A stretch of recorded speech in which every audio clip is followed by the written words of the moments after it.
할렐루야.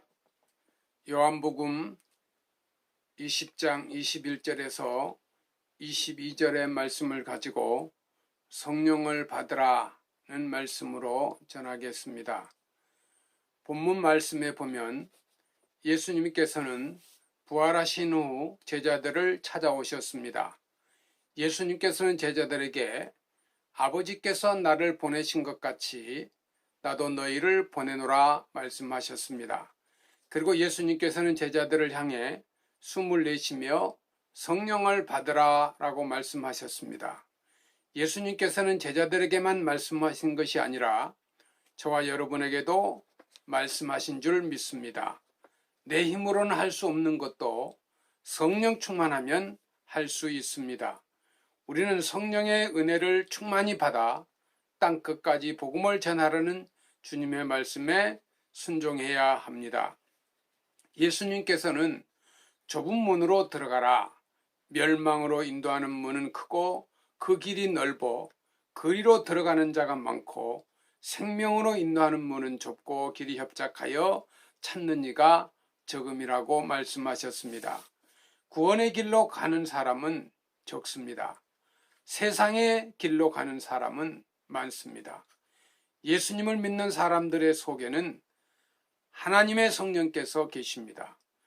고린도전서 3장 16절 말씀에 너희는 너희가 하나님의 성전인 것과 하나님의 성령이 너희 안에 계시는 것을 알지 못하느냐라고 기록되어 있습니다.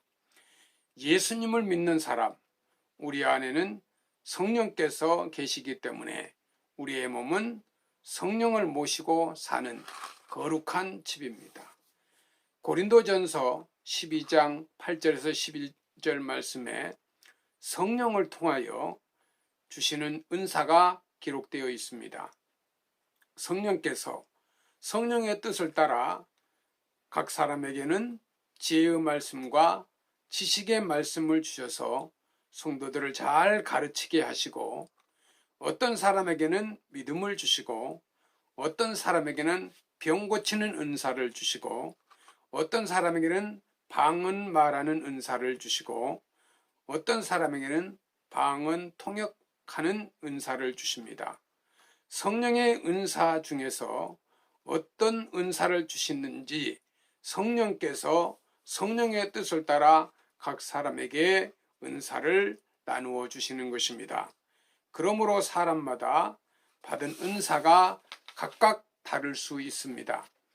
마태복음 7장 22절에서 23절 말씀에 보면 예수님께서는 그날에 많은 사람이 나더러 이르되 주여 주여 우리가 주의 이름으로 선지자 노릇하며 주의 이름으로 귀신을 쫓아내며 주의 이름으로 많은 권능을 행하지 아니하였나이까 하리니 그때 내가 그들에게 밝히 말하되 내가 너희를 도무지 알지 못하니 불법을 행하는 자들아 내게서 떠나가라 하리라 말씀하셨습니다.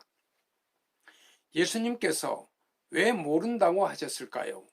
그들은 하나님의 뜻대로 하나님의 말씀대로 살지 않는 사람들이기 때문입니다. 2020년 백석교회 설립 32주년 300명 구원받은 백성 초청잔치를 기도하며 준비하고 있습니다. 요즘 사회적 거리두기로 주일 예배 드리기 무척 조심스럽게 예배드리고 있습니다. 32년 동안 주일 예배 중단해 본 적이 없습니다. 예수님께서는 두세 사람이 내 이름으로 모인 곳에는 나도 그들 중에 있느니라고 말씀하셨습니다. 베드로와 같은 믿음을 가진 사람이 예수님의 이름으로 모이면 주님께서 그곳에 함께 계시고 그곳이 교회가 됩니다. 예수님 당시 따르는 사람은 많았습니다. 예수님 말씀에 순종한 사람은 120명 뿐입니다. 예수님께서 승천하실 때 그 자리에 수백 명, 수천 명의 사람이 있었을 것입니다. 그러나 사람들은 예수님께서 승천하시는 것을 보면서도 예수님의 말씀에 순종하지 않았습니다. 120명만 예수님의 말씀에 순종했습니다.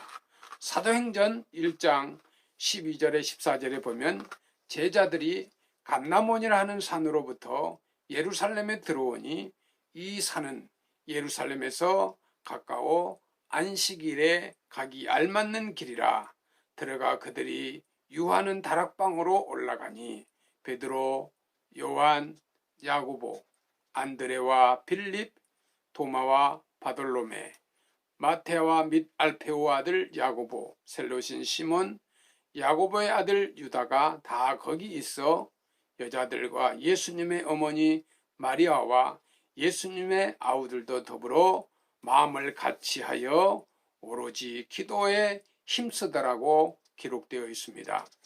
120명의 사람들은 예수님께서 약속하신 그 성령의 세례를 받기 위해 오직 기도했습니다. 이들은 성령의 세례를 받기 위해 며칠 동안 먹지도 않고 기도만 힘썼습니다. 120명의 사람들은 회개하는 기도를 했을 것입니다. 회개하는 기도는 가장 중요한 기도입니다. 성령의 세례를 받으려면 철저히 회개해야 합니다. 이렇게 기도하는 자에게 성령께서 임하십니다.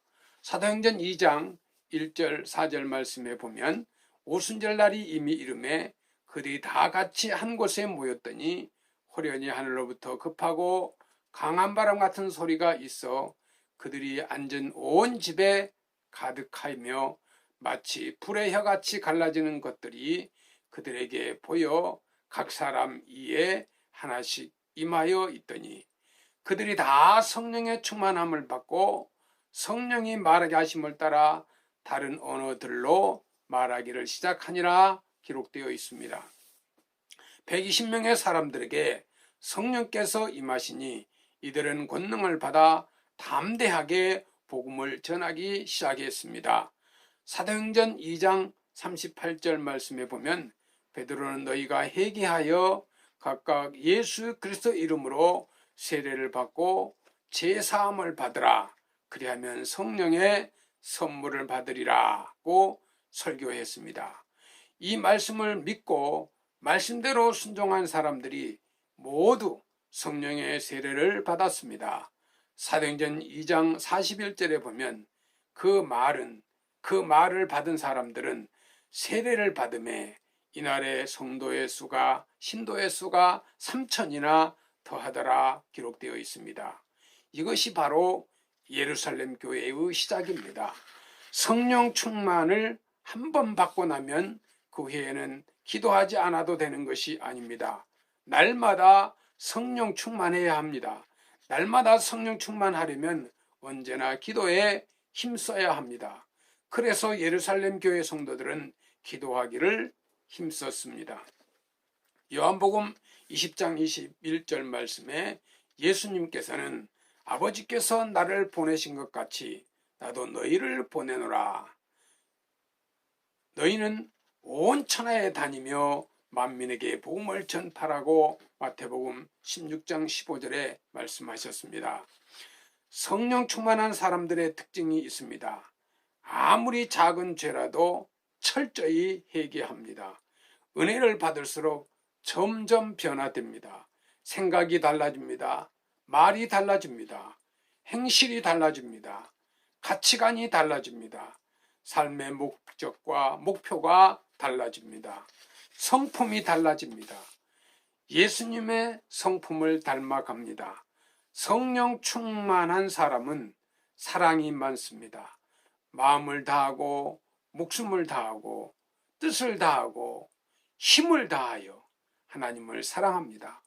자원하여 기쁨으로 충만합니다.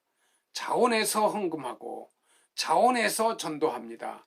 이것이 은혜 받은 사람의 특징입니다. 그리고 이웃을 사랑합니다. 성령 충만한 사람은 원수까지 사랑합니다. 박해하는 사람을 축복하고 그를 위해 기도해 줍니다. 이것이 성령의 열매입니다. 로마서 12장 18절 말씀에 보면 할 수 있거든 너희로서는 모든 사람과 더불어 화목하라 기록되어 있습니다. 여기서 모든 사람에는 원수도 포함이 됩니다. 누구와도 싸워서는 안 되고 화목해야 합니다. 히브리서 12장 14절에 보면 모든 사람과 더불어 화평함과 거룩함을 따르라. 이것이 없이는 아무도 주를 보지 못하리라고 기록되어 있습니다. 백석교회 성도 여러분, 모든 사람과 더불어 화평해야 하는 것이 기독교의 복음이요 진리요 생명의 말씀입니다. 성령 충만한 삶은 하나님께서는 내가 결코 너희를 버리지 아니하고 너희를 떠나지 아니하리라고 히브리서 13장 5절에 말씀하셨습니다. 성령 충만의 삶은 하나님을 사랑하고 말씀대로 살아야 합니다. 이 땅에 마음 천국을 이루고 축복의 삶을 살다가 주님 재림하시는 그 주님을 맞이하시기를 간절히 축원합니다. 감사합니다.